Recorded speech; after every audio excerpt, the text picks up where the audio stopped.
All right, welcome back to the layout. So this is going to be episode number 138. This is Ron New Haven Rails. Hit the like button, hit the subscribe button, leave a message, and hit the bell so you can be notified when I upload new content. Let's get started on episode number 138. All right, so I'm continuing to test the hill track, and I added this Rock Island car, and it's stalled on the curve on the top of the hill track. So I'm readjusting the grade. So I'm using this tool here from Micromark, and it's a digital level, and it helps you determine the percentage of the grade. So what I'm doing is I'm making some adjustments under the track, and I'm shimming it up in certain sections. So I'm trying to fix this area here. I'm probably gonna have to shave down some of this cork here, and then you might have to make some other adjustments as well. So that's what I'm gonna be working on now, and I made some minor adjustments. I put some bracing under the track over here behind the boxing gym, and I'm at 1.6%. But then it steadily increases. Actually, it levels off over here, I believe. Yeah, I'm almost at 1.2%. So I still have to adjust the grade a little bit.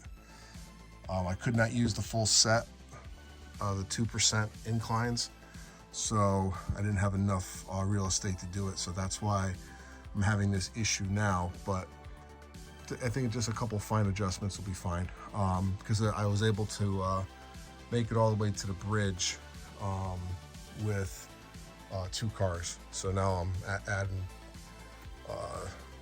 actually 2 more cars. So really this is like 4 cars with the caboose. But we'll see what happens. So let me get back to work and see if I can fix this issue. All right, so I was able to get the train up the hill. I really had to notch this unit out to achieve that.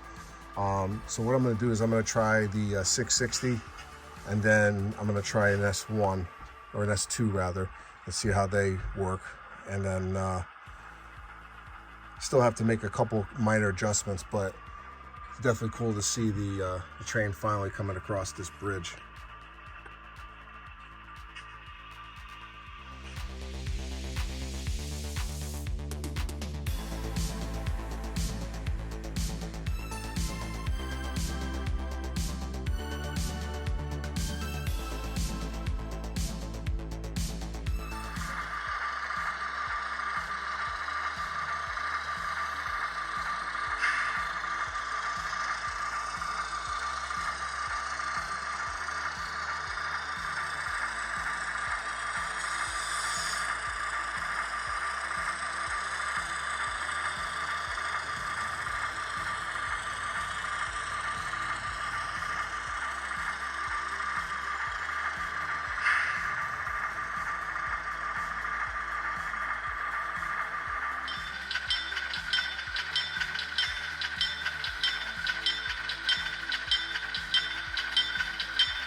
All right, so I was able to get this train up the hill with no issues at all. So I'm just going to make a couple more minor adjustments. Then I'm going to test out the 44 tonner once more, but I'm also going to try it with an S1. I'm not sure if that's going to be part of this video, but I am going to test a Atlas S1 as well. So let me get back to work, and then maybe I'll show you some more train action.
All right, so at my last layout update, I had some really great comments about this area and some suggestions, and you guys were right.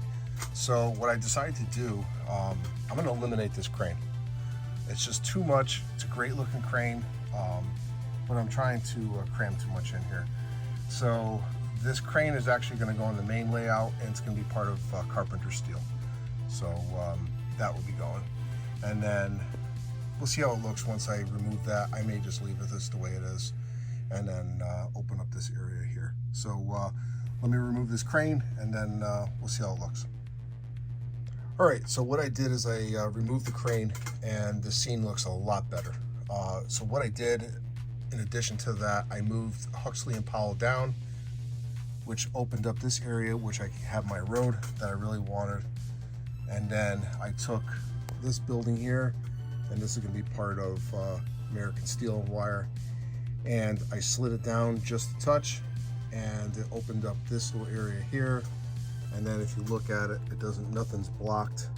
You can still see the trains coming down over the New Haven Railroad Bridge, and it also gives me the option of putting a roadway under the bridge, so it's going to look good. So I just want to thank everyone for their suggestions and comments, because it definitely helped me make this scene look a lot better. So I'm going to show you some more changes I did to the layout and some updates. So let's take a look at those. So as you know, I'm going through my stuff and cleaning out my studio and creating a new workshop area. So I'm still unpacking from the move from 2019. Believe it or not, I still have stuff boxed up from the old layout. And I came across this creamsicle sign, and I put it over there, and it actually looks pretty good on River Street. So I think I'm going to keep that over there. What I'm going to have to do is weather up the actual wood.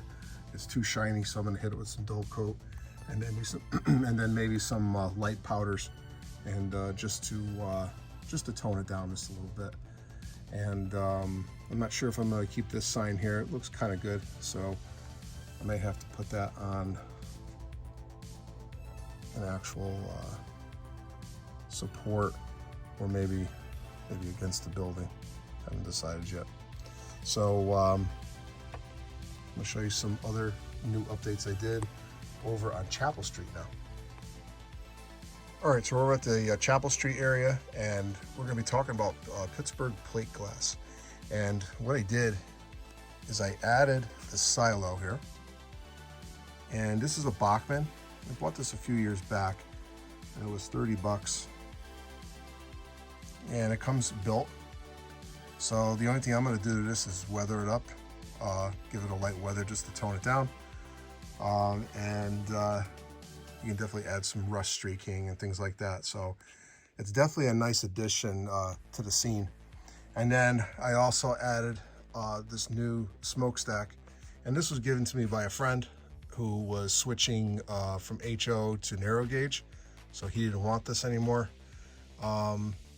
It's made out of plaster. It's pretty heavy, so I may have to build a base for it just so it doesn't fall over. I had to do that to a similar smokestack that was made out of plaster as well.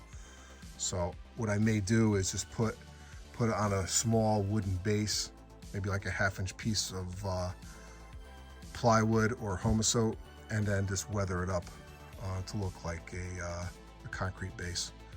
So that'll add some more height to this smokestack, and also it will keep it steady.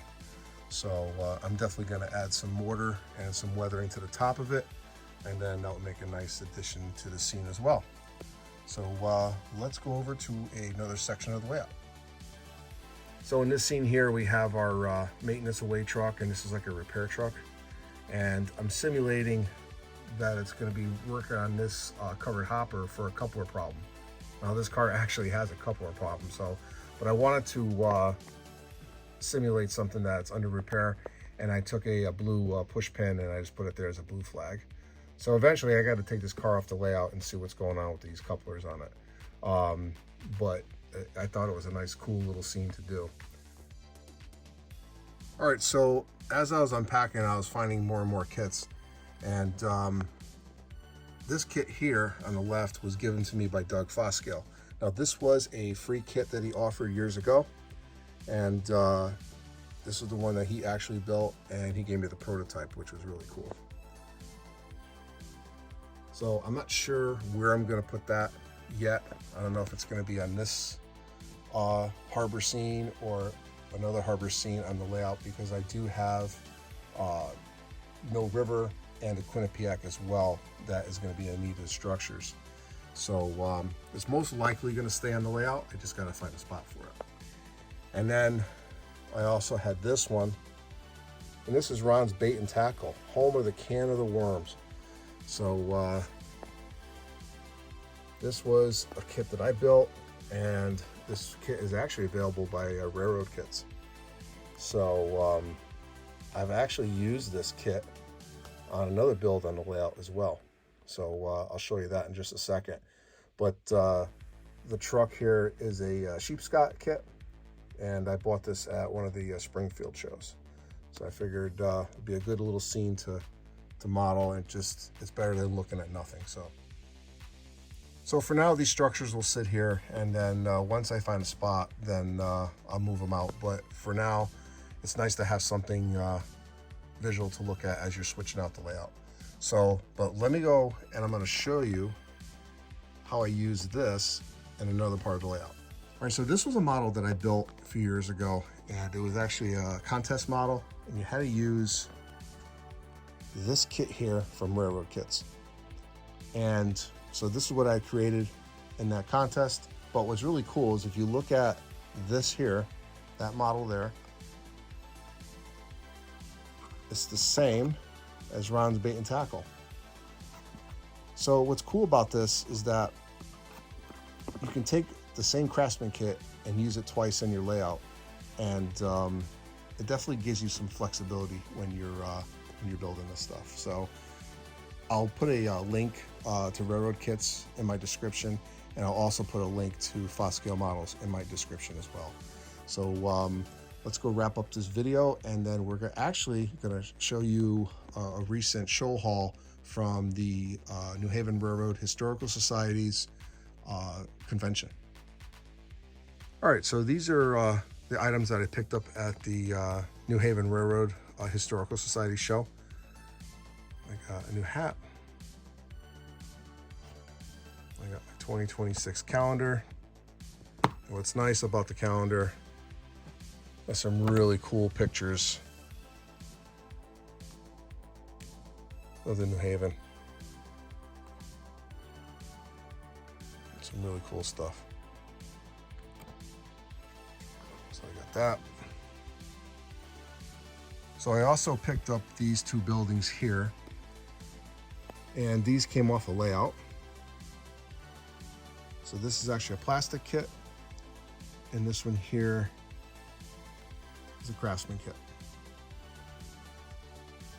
Both were built by Dick Elwell, and what I'm probably going to do is put this one in Bridgeport at the Remington factory, and then this one here is probably going to be going down in New Haven somewhere. So I may have a spot for both of these. So it's definitely going to make a nice addition to the layout. And finally, I got myself a third American Steel and Wire car. And these are made by Tangent, and they're selling these for 20 bucks a piece at the show. These are brand new. So, and they sold out of these, obviously. At $20 a car for Tangent, that's a great price. So, so that is going to be going on the layout. All right, so let me go wrap up this video, and then I just want to give you some updates on a recent poll I did on live streams. All right, so we're back on the main line, and I know we haven't been over here for a while, but I was running some trains at the open house that I had recently, and I got to thinking that maybe I should start doing some live streaming. So I put a poll out, and how many would like to see trains running on the main lines, and I got a very good response. So these will probably be starting soon. I just have to figure out my schedule. So you'll be able to see two trains, two freights running, or maybe a freight and a passenger running on the main line. So I don't have all the lights on in the layout, but this is definitely going to be cool to see trains running. I will set up probably like a webcam and just have it sit in different spots to see the trains coming through, and then try to move it if there's a meet going on or something like that. So, but you'll definitely enjoy those run sessions. So, but I will post when I start doing the live streaming on my community page. So look out for that news, and also for any updates that I give during any layout updates on when a live stream will be coming on. So it's going to be all new to me, so I'll try to make it as easy as possible for everybody. So I did another poll as well. So last Saturday I did a live stream of switching, and it was just a test, but it turned out to be pretty successful. I had the most attendance that I've ever had in a live stream, and I almost live streamed for about close to an hour, so about 50 minutes actually. So so I did a poll, and based on the poll, it looks like most want to see live switching. So I'm going to be working a schedule for that as well. I'm going to have to figure out how I'm going to do this, but it's definitely going to be cool. And what was really cool during the session that I had, I was able to get two trains, one on each bridge. So that was cool, and I did that live, and that was a first. So I'm pretty pleased that I was able to get the train up the hill, and I switched engines. So there's gonna be more on that to come about the operations of the hill. So there might be some engine restrictions, but I'm gonna try to make it as prototypical as I can. So let's go over to the next section. So finally I did a poll on live streaming for my workbench, both with Craftsman kits, rolling stock, building Walthers kits, and I received a very good response of having those. So at some point I will be working on scheduling those as well. So it's definitely going to be a pretty cool series to do, but I do definitely have to figure out the live streaming end of it. So I got a little bit of work to do, but stay tuned, and I will be announcing all this stuff on my page. All right, so I hope you enjoyed this layout update video. If you haven't already, hit the like button, hit the subscribe button, and leave a comment. Don't forget to hit the bell as well, and you'll be notified when I upload new content. So I just want to thank everybody for their support of this channel. I want to thank all my subscribers, everyone who watches my videos, my channel members. I really appreciate all the support you've given to this channel. So this is going to be the last update for September, and the next update will be sometime in October. And I got something cool planned for October, so you're going to enjoy that one. So thank you everyone for watching, and I'll see you at the next layout update. you.